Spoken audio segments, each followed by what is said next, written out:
Hello everyone, आज हम लोग सीखेंगे एंटी माइक्रोबियल ससेप्टेबिलिटी टेस्टिंग। चलिए जल्दी से शुरू करते हैं। सबसे पहले एंटी माइक्रोबियल लगाने के लिए हमें मुलर हिंडन अगार की एक प्लेट चाहिए। मुलर हिंडन अगार ही recommended as per CLSI guideline. ये क्यों रिकमेंडेड है मैं आपको आगे बताता जाऊंगा बीच बीच में। मैं पहले अपनी प्लेट को क्लीन कर लेता हूँ अच्छे से। यहाँ पर हमें लेबलिंग करनी है। ये वो माइक्रो ऑर्गेनिज्म है जिसका कि हमें एंटी माइक्रोबियल लगाना है। हम लेबलिंग स्टार्ट करते हैं। लेबलिंग के बाद में हम एक माइक्रो सेंट्रीफ्यूज ट्यूब लेंगे। ये 1.5 ml या 2 ml जो भी आपके पास में अवेलेबल है उसका इस्तेमाल कर सकते हैं। और उसमें 400 माइक्रोलीटर नॉर्मल सलाइन लेंगे। देखिए मैं 400 पे सेट किया है अपनी पाइपेट को। हम माइक्रो ऑर्गेनिज्म के लिए नॉर्मल सलाइन ही लेते हैं, कोई भी सेल के लिए ऐसा नॉर्मल सलाइन हम क्यों लेते हैं। मेरे स्टूडेंट मुझे कमेंट में इसका आंसर दें कि हमने नॉर्मल सलाइन ही क्यों लिया है। अब हम इनोकुलेशन लूप को स्ट्राइल करेंगे बर्निंग टिल रेड हॉट तक। उसके बाद में जो भी बैक्टीरिया हमें लेना है उसमें से सिंगल कॉलोनी, जो कॉलोनी बिल्कुल सेपरेट हो, अलग हो, बिल्कुल अलग से दिखाई दे रही हो, उसी कॉलोनी को हम लोग लेते हैं। क्योंकि वो प्योर कॉलोनी होती है। प्योर का मतलब होता है उसमें एक ही टाइप के माइक्रो ऑर्गेनिज्म हो गए, यानी कि वो एक कॉलोनी सिर्फ एक ही टाइप के माइक्रो ऑर्गेनिज्म से बनी है। ठीक है ना। तो हम उसके बाद में जो नॉर्मल सलाइन लिया है उसमें सस्पेंड करेंगे अच्छे से माइक्रो ऑर्गेनिज्म। माइक्रो ऑर्गेनिज्म पूरी तरीके से सस्पेंड हो जाने चाहिए। जब आप नॉर्मल सलाइन को देखेंगे तो वो टर्पेट हो जाएगा और उसमें कहीं पर भी कोई बड़े पार्टिकल्स आपको दिखाई नहीं देंगे। इसका मतलब है कि आपकी कॉलोनी जो है ना, जो माइक्रो ऑर्गेनिज्म पूरी तरीके से सस्पेंड हो चुके हैं। आपको फिर से अपने इनोकुलेशन लूप को स्टाइल करना है बर्निंग टिल रेड हॉट। अब हम नॉर्मल सलाइन जिसमें हमने बैक्टीरिया सस्पेंड किए हैं उसको लेंगे और मुलर हिंडन अगार की प्लेट पर सेंटर में डाल देंगे। बिल्कुल सेंटर में डालना है अच्छे से और कोशिश करनी है एयर बबल्स ना आए। मुलर हिंडन अगार ही हम क्यों लेते हैं और ये CLSI गाइडलाइन से क्यों रिकमेंडेड है, उसके पीछे रीज़न ये है कि इसका जो कंपोजिशन है उसमें बीफ एक्सट्रैक्ट होता है जो कि अमाइनो एसिड, विटामिन, मिनरल का सोर्स है। केसीन है जो कि प्रोटीन का सोर्स है। स्टार्च होता है जो कि एब्जॉर्ब करता है बैक्टीरियल टॉक्सिन्स को। अगर हम सब चीज़ें मिला कर देखें तो हमें पता चलेगा कि इसमें बैलेंस न्यूट्रिशन होता है जो कि बहुत ज़रूरी होता है माइक्रो ऑर्गेनिज्म के लिए। इसके बाद में देखिए ये ईयरबड है।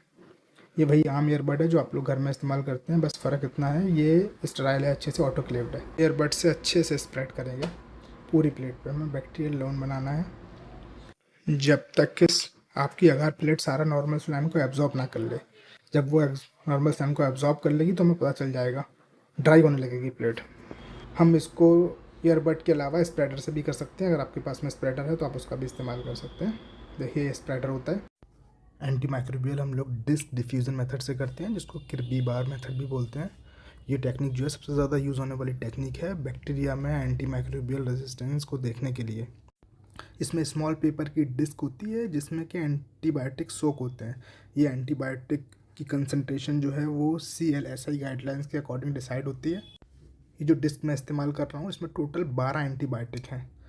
ये सारी एंटीबायोटिक रिकमेंडेड हैं UTI पेशेंट के लिए, क्योंकि जो सैंपल हमने लिया था वो एक यूरोपैथोजन था। एक ऐसे पेशेंट से आइसोलेट किया गया था जिसको UTI था। अब हम इस डिस्क को बिल्कुल सेंटर में प्लेस करेंगे आपकी मुलर हिंडन अगार प्लेट पे। उससे पहले हम इसको पकड़ने के लिए फोर्सेप का जो इस्तेमाल कर रहे हैं उसको स्टाइल कर लेते हैं। अच्छा, एक चीज़ मैं आपको बताता चलूँ, ये एंटीबायोटिक होती है, इनको हम लोग 4 डिग्री पे स्टोर करते हैं। अगर हम इसको 4 डिग्री पर स्टोर नहीं करते हैं तो इनकी एक्टिविटी या हम कहें इनकी इफ़ेक्टिवनेस कम हो जाती है। तो इसको देखिए इस तरीके से हम लोग पकड़ते हैं और बहुत अच्छे तरीके से बिल्कुल सेंटर में इसको प्लेस कर देते हैं।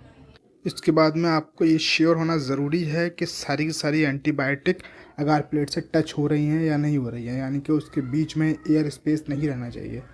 तो ये आप अच्छे से एक बार चेक कर लें। चलिए अब मूव करते हैं इनक्यूबेटर की तरफ, जहाँ पर हमें इस कल्चर प्लेट को इनक्यूबेटर में 37 डिग्री सेंटीग्रेड पे 24 आवर के लिए इंक्यूबेट करना है। इंक्यूबेटर ऑलरेडी 37 डिग्री सेंटीग्रेड पे सेट है। मैं इसमें अपनी प्लेट को रख देता हूँ और 24 आवर के बाद में इसमें ग्रोथ चेक करते हैं।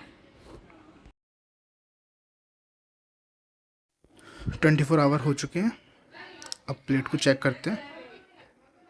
आप लोग देख सकते हैं इस प्लेट में ऑलरेडी ग्रोथ आ चुकी है बैक्टीरिया की, और कई जगह पर इसमें जोन दिख रहा है, ब्लैंक जोन, जहाँ पर की ग्रोथ नहीं है। इसको जोन ऑफ इनहिबिशन बोलते हैं। ये वो एरिया है जिसमें एंटीबायोटिक ने माइक्रो ऑर्गेनिज्म को ग्रो नहीं होने दिया। जिस एंटीबायोटिक के आसपास आपको जोन ऑफ इनहिबिशन दिखाई दे रहा है, हम कह सकते हैं कि ये वो सारी एंटीबायोटिक्स हैं जो इसके लिए माइक्रो ऑर्गेनिज्म सेंसिटिव है, यानी कि वो उन एंटीबायोटिक्स से मर रहे हैं, वो एंटीबायोटिक उनके लिए इफ़ेक्टिव है। जबकि वो सारी की सारी एंटीबायोटिक जहाँ पर आपको जोन ऑफ इन्हिबिशन नहीं दिखाई दे रहा, माइक्रो ऑर्गेनिज्म उसके लिए रेजिस्टेंस है। आप यहाँ देख सकते हैं ना कि सारी एंटीबायोटिक को किसी 2 लेटर से एब्रिविएट किया गया है, यानी कि ये एब्रिविएशन है इनका। अब हमें ये पता लगाना है कि ये कौन सी एंटीबायोटिक है। जैसे कि सबसे ऊपर लिखा हुआ है AK, तो इसको पता लगाने के लिए कंपनी अपने साथ में एक एब्रिविएशन लिस्ट देती है। आप इस लिस्ट को यहाँ पर देख सकते हैं। इसमें जैसे आपका AK से लिखा हुआ है एमिकासिन, ऐसे ही सारी एंटीबायोटिक को एब्रिविएट किया गया है 2 लेटर से। अब हमें पता लगाने के लिए कि कौन सी एंटीबायोटिक के अंदर रेजिस्टेंस है और नहीं है, हमें जोन का डायमीटर नापना पड़ेगा। जोन का डायमीटर mm में नाप सकते हैं। mm में जैसे कि आप देखेंगे एमिकासिन का डायमीटर 20 mm है। अब अगर हमें ये पता करना है ये 20 mm से सेंसिटिव है, रेजिस्टेंट है, इसके लिए हमें CLSI गाइडलाइंस को देखना पड़ेगा। ये CLSI गाइडलाइंस की शीट है जो आपके सामने लगी हुई है। इसमें सारी एंटीबायोटिक्स की एक लिस्ट है।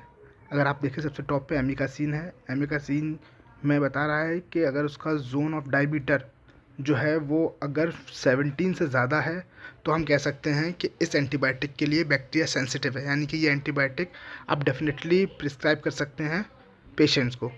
अगर जोन ऑफ डायमीटर 15 से 16 के बीच का है तो वो इंटरमीडिएट है, और अगर जोन ऑफ डायमीटर जो है वो 14 से कम या 14 है तो हम रेजिस्टेंस मानते हैं एंटीबायोटिक को, यानी कि एंटीबायोटिक प्रिस्क्राइब नहीं की जा सकती पेशेंट को। तो इस तरीके से हम रिजल्ट्स का इंटरप्रिटेशन करते हैं एंटी माइक्रोबियल ससेप्टिबिलिटी का।